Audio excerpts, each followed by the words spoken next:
Tá aí outro costume que chegou até nós, o cliente, Gil.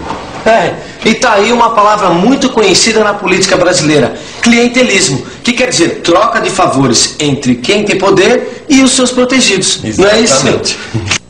Na família romana, o pai desempenhava o papel de sacerdote religioso. Eles veneravam os espíritos dos antepassados e gênios protetores da casa, chamados de lares. O fogo sagrado dos lares ficava sempre aceso em lareiras. Engraçado, né, Vicente? Os romanos adotaram os deuses dos gregos. Foi. Agora, a liberdade das mulheres nem pensar. Não, mas sabe o que eu acho, Gil? Eu acho que isso aí tem a ver com o estabelecimento da república, sabia? Por quem? Porque os romanos nessa época estavam se tornando grandes guerreiros. É verdade. E eles precisavam preservar as mulheres, as crianças em segurança. Afinal, eram elas que garantiam a sobrevivência da classe dos patrícios. Vem cá, já que você falou de república, vamos ver como ela funcionava? 509 a.C. A expulsão dos etruscos coincide com a República e o começo da expansão territorial de Roma. A aristocracia continua governando, mas os plebeus começam a pressionar. Surge entre todos os romanos um forte ideal militar. A República trouxe poucas novidades em termos de governo. A primeira, o rei, foi substituído por 2 cônsules, que eram eleitos uma vez por ano. A segunda, em caso de alguma guerra ou de algum acidente muito grave, os cônsules eram substituídos por um ditador, que governava durante 6 meses e que tinha poder absoluto, inclusive de vida e de morte sobre os cidadãos romanos. Terceira, o Senado romano. O Senado era formado por 300 membros vitalícios, quer dizer, só eram substituídos quando morriam. O Senado foi assumindo papéis cada vez mais importantes, controlava o dinheiro público e podia vetar os atos dos comícios. Gil, pensa uma coisa, res quer dizer coisa, pública é pública mesmo, de todos, do povo. Agora, como é que esses caras chamavam de república um governo onde só os patrícios mandavam? Será que os plebeus tinham como lutar pela igualdade social?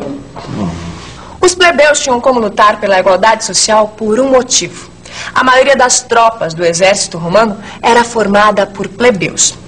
Se eles lutavam nas guerras, era justo também que participassem do governo da cidade.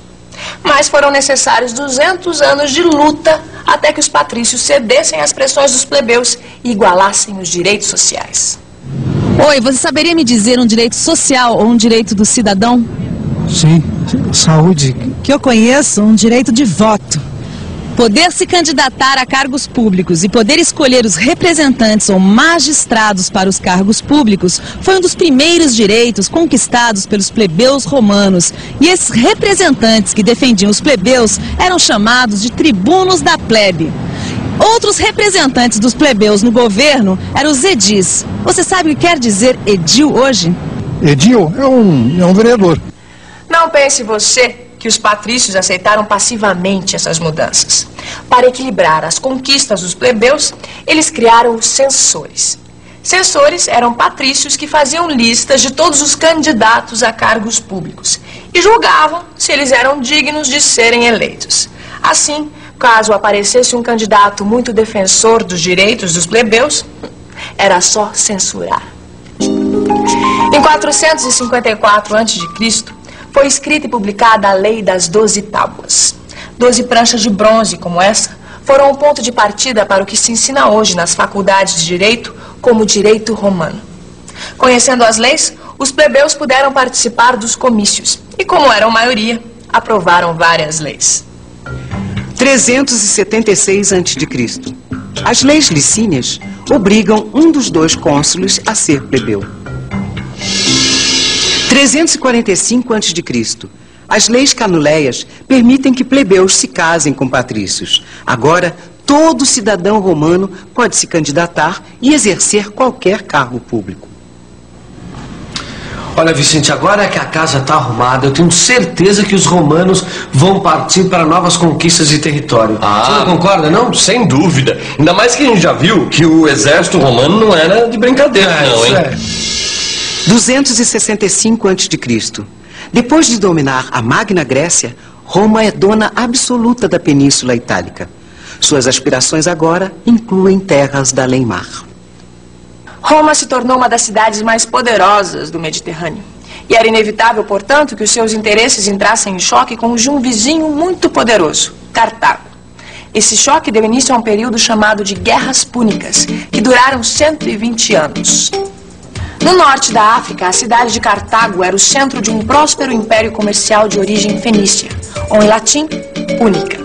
Na Primeira Guerra Púnica, que foi de 264 a 240 a.C., Roma conseguiu tomar a ilha da Sicília.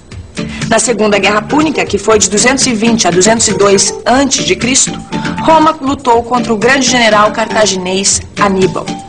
Mas nem Aníbal foi capaz de impedir os romanos de reafirmar seu poder sobre a península. Na Terceira e última Guerra Púnica, que foi de 150 a 146 a.C., Cartago foi totalmente arrasada e seus habitantes degolados.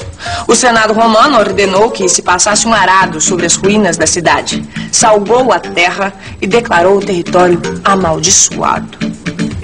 A partir desse momento, o norte da África se transformou em mais uma província romana.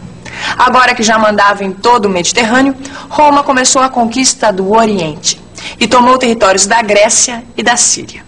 Mas isso já é assunto para a próxima teleaula. Por hoje você fica com a revisão. E atenção, se liga aí que é hora da revisão. Na teleaula de hoje, você conheceu a lenda que se mistura com a história da fundação de Roma. E viu como a cidade passou de monarquia à república. A sociedade romana se dividia em grupos de patrícios, plebeus e escravos. Durante 200 anos, os plebeus lutaram contra os patrícios para conseguir direitos sociais. E conseguiram. Durante as guerras púnicas, os romanos destruíram a cidade de Cartago e se tornaram donos do norte da África. Na próxima teleaula, você vai conhecer a crise da República Romana e como o Império decaiu.